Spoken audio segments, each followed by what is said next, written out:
Pada cerita sebelumnya, Keiki melakukan investigasi terhadap Sayuki yang dicurigai sebagai pencuri celana dalam Cinderella yang tersembunyi di rumahnya. Dan hasilnya adalah Sayuki ternyata bukan merupakan pelakunya. Kini tersangka terakhir yang akan ia selidiki adalah Yuika.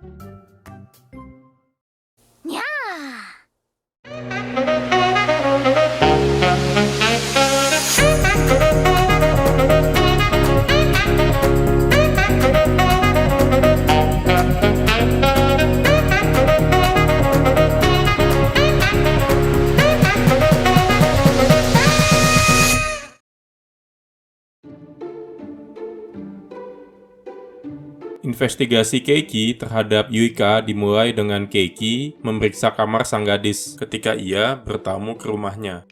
Namun sayang, rencana Keiki saat itu diketahui oleh Yuika, dan Yuika pun memiliki bukti foto yang memaksa Keiki untuk menuruti segala permintaannya. Tindakan Keiki yang terus menuruti permintaan Yuika pun mengundang kecemburuan Sayuki yang kembali membahas mengenai Oppai. どうせ弱みでも握って無理やり従わせているのでしょ。私のご主人様が古賀さんのような貧乳に惑わされるわけがないもの。鋭い。どういうことですか、ケイキ先輩。どういうことなの、ケイキ君。巨乳好きというプロフィールは嘘だったの。はっきりしてください。小さいのと大きいのどっちが好きなの。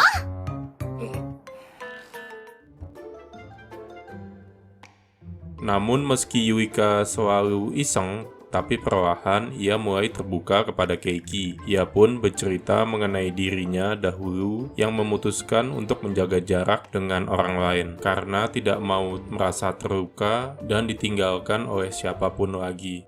Sampai kemudian ia bertemu dengan Keiki yang membuatnya berubah karena kebaikan hatinya. Dan oleh karenanya, Yuika selalu menganggap Keiki adalah orang yang spesial. Pembicaraan ini membuat Yuika salah tingkah dan terjatuh. Hal itu ternyata membuat Keiki menemukan celana dalam yang disembunyikan Yuika. Hanya saja celana dalam yang ditemukan adalah celana dalamnya Keiki, bukan celana dalam milik Cinderella. Ternyata sama dengan Sayuki, Yuika mencuri celana dalam Keiki ketika berkunjung ke rumahnya. Kejadian ini membuat foto yang dimiliki Yuika menjadi tak berarti, tapi hal ini juga membuat Keiki semakin pusing, karena Yuika adalah harapan terakhir menemukan Cinderella. Keiki yang sepertinya sudah kehabisan semua petunjuk tanpa diduga menemukan sebuah petunjuk baru berupa foto keesokan harinya ketika bertemu dengan Soma dan Koharu. Foto itu memberi Keiki dugaan kuat dan petunjuk yang solid mengenai siapa itu Cinderella. Dan untuk membuktikannya, Keiki berencana untuk mengajak semua kandidat yang ia curigai dan menjebaknya.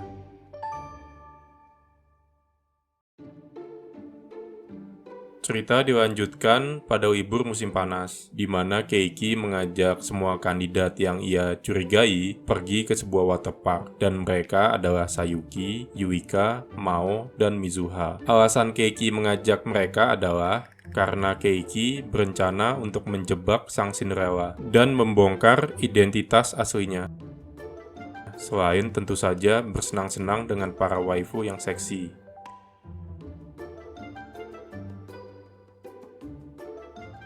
Setelah seharian bermain bersama, tiba saatnya Keiki mengungkapkan identitas sang Cinderella, dan ia pun mengundang waifu yang ia curigai untuk bertemu hanya berdua saja dengannya, terpisah dari waifu lainnya. Waifu yang satu ini sangat mengenal sifat Keiki. Hal itu terbukti dengan hilangnya celana dalam Cinderella di tempat yang paling rahasia di kamar Keiki. Waifu yang satu ini juga bersikap hati-hati agar Keiki tidak mencurigainya, dan sifat hati-hati tersebut yang membuat Keiki berasumsi kalau sang waifu akan selalu membawa celana dalam yang dicurinya setiap kali ia bepergian. Dan oleh karenanya, semuanya hari itu sudah direncanakan oleh Keiki. Ia sengaja mengajak waifu yang satu ini paling akhir di antara waifu yang lain ketika ada rencana ke waterpark. Hal itu dilakukan agar sang waifu dapat terjebak dalam rencananya. Karena dengan ajakan mendadak tersebut ke kolam renang, sang waifu yang belum mempersiapkan segalanya mau tak mau hanya mempunyai dua pilihan, yaitu memakai celana dalam basah yang ia gunakan di kolam renang sebelumnya, atau menggunakan celana dalam bersih yang ia sembunyikan, yang dimana tentu saja celana dalam tersebut adalah celana dalam milik Cinderella. Keiki yang mengetahui sifat waifu ini, yang sangat menyukai kebersihan, yakin bahwa sang waifu akan memilih opsi yang kedua. Dan momen di mana Keiki dapat membuktikannya adalah ketika sang waifu sudah selesai berenang. Cinderella tersebut ternyata adalah adiknya Mizuha. Keiki sebenarnya sudah yakin identitas Mizuha ketika menemukan sebuah bukti foto sebelumnya yang memperlihatkan keberadaan Mizuha di jam yang sama ketika ia menemukan surat cinta dan celana dalam tersebut, jam di mana seharusnya Mizuha sudah dalam perjalanan pulang karena ia pamit paling pertama.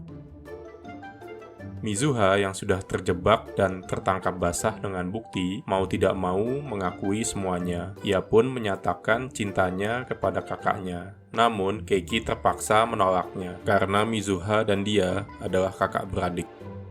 Dan di sini pun Mizuha memberitahukan sebuah fakta yang cukup mengejutkan, yaitu bahwa dia dan Keiki bukan merupakan saudara kandung.